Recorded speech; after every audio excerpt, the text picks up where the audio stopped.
9 აპრილის დაღუპული 21 გმირი დღეს მარნეულის მუნიციპალიტეტშიც გაიხსენეს. ადგილობრივი თვითმმართველობისა და სამხარეო ადმინისტრაციის წარმომადგენლებმა სოფელ წერეთელსა და თამარში 9 აპრილის მემორიალი გვირგვინით შეამკეს და ქვეყნის თავისუფლებისთვის მებრძოლი გმირები გაიხსენეს. ვრცლად მარიამ სოლოღაშვილის სიუჟეტში. ქვეყნის თავისუფლებასა და ეროვნულ ინტერესებს შეწირული 9 აპრილის 21 გმირი ახალგაზრდა დღეს მარნეულის მუნიციპალიტეტშიც გაიხსენეს.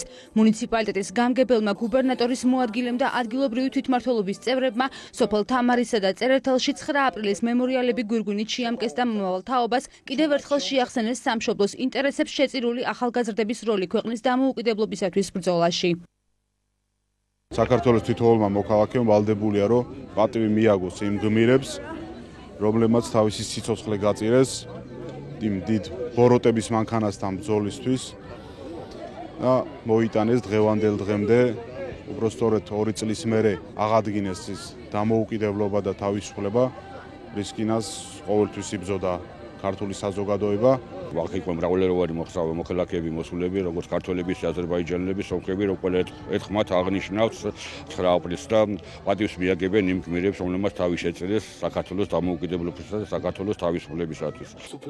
9 აპრილისადმი მისულ ღონისძიებაში მონაწილეობას მარნეულის კულტურის ცენტრთან არსებული ფოლკლორული ანსამბლი იბერია და სხვადასხვა საჯარო სკოლის უფროს კლასელები იღებდნენ.